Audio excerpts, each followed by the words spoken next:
All right. So now it's time to make the peanut sauce, the heart of the thing. So on a stove on medium-high heat, you're gonna put some olive oil. A fair amount. The amount of olive oil depends on the amount of shallots you have, onions and everything. So And how many shallots have you put in there? well, it all depends on the size of the shallots. So a bowl. A full bowl of shallots, who after that has been processed in the food processor quickly. And with the olive oil, we're gonna put some sesame oil as well to make it a little bit more fragrant. And when around a teaspoon, not too much because it can overpower the whole thing. And when it's nice and hot, I already preheated the thing, you put the shallots in. Okay? This will coat it everywhere. And this will take maybe 3 or 4 minutes to reduce, and I come back to you. After 3 or 4 minutes, the shallots have reduced and become a little bit translucent. It is time to put the garlic all together. How much garlic? A quarter of the amount of shallots, so around that amount, the same amount as the chili. So same amount of garlic, same amount of chili, and 4 times, so a quarter of a bowl. That's for 20 people or more. When you make a big bunch, and you can freeze as well the sauce. So you put the chili on, and you wait another 3-4 minutes until it becomes fragrant and a little bit less mushy. And I see you back then in a couple of minutes. There you go. After 1 or 2 minutes, when it starts to get you have a kind of heavy smell due to the chili, it's time to put the red curry paste. In that case, the whole lot. It's a perfect measure of the mesri. And mix it up all together. And you had some apple cider vinegar.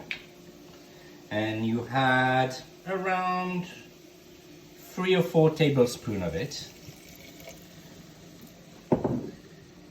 And you had the same amount of soy sauce.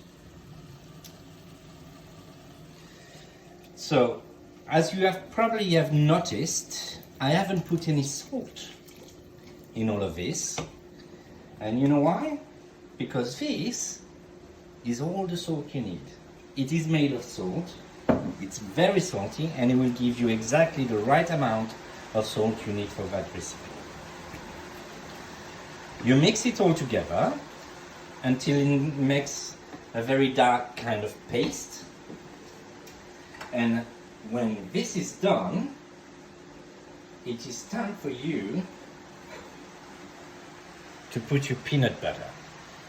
So the difference between this peanut butter that I made, it's more liquid than the one you're gonna find in the supermarket. The one in the supermarket is a little bit more dense, and in that case you're gonna need to put or more coconut milk or more water as well to make it more liquid. This one will dissolve better than the one you have in the supermarket, but you can use the one in the supermarket. So how did you make that peanut butter, Chef? Well, you put it in a food processor, and you keep the food processor, just put raw peanuts on Did you it. put anything with the peanuts? Nothing. You just put the peanuts in, food processor, and it can take probably up to 10 minutes to make it. And the more you mix it, and the more light and creamy it becomes. So at the beginning, don't be afraid. It will look very hard, but it will release more and more oil, peanut oil. The more you process it, the more oil it produces, and the more liquid it gets, and the better it is after to process it. There you go. That smells amazing, I have to say.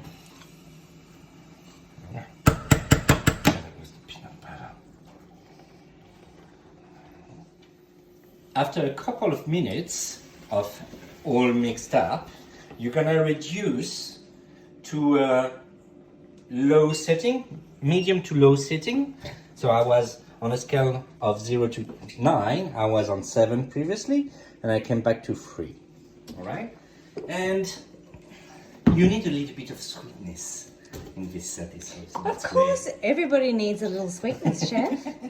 And this is why you need a little bit of Lancaster sugar. So probably 4 tablespoons of it. Around 4 tablespoons of it.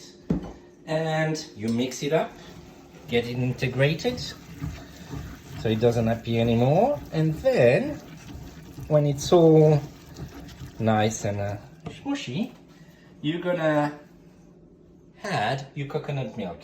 So in total, for the whole recipe for 20 people, I had 5 cans. So 3.5 go to the peanut sauce. You put it on and you mix it all together.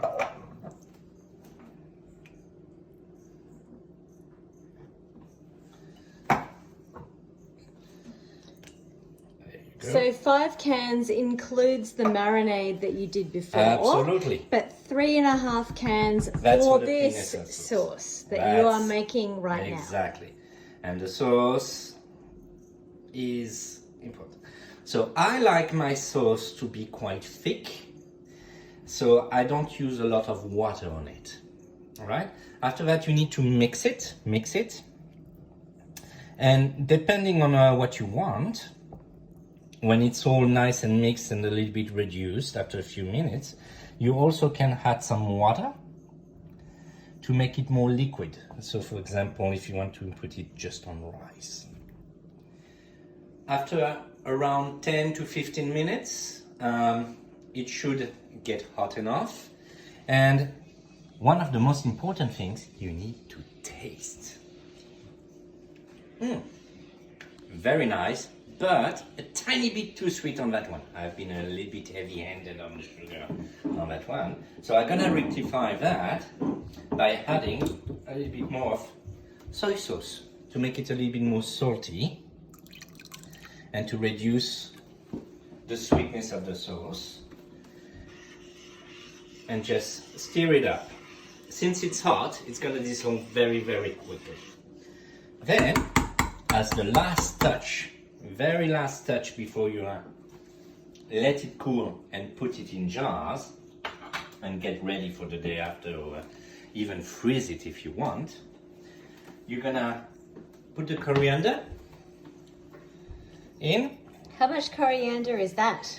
That was a whole bunch. Okay. A whole bunch of coriander and some gross peanuts. Really, not gross, sorry. That's okay. Coarsely ground. Coarsely ground, that's the one. Peanuts to give some extra texture to the peanut sauce. Mix it all together. Gently, because this one is up to capacity. That's gonna make a very nice... We're getting to the limit, Chef. Look at that, pushing the limits. Always. Always pushing the limits. It's the D grade way. There you go. And then you can just stop and let it cool before you put it into jars or boxes and in the fridge. That can last up to a week or even 2 weeks. You can reuse it. Just put it in the stove again. And if you want it more liquid, you add some water. And if you want it a little bit more dense, you just cook it until the density you want. There you go. Congratulations. Thank you very much for listening. And I hope you enjoyed the recipe. And I see you next time.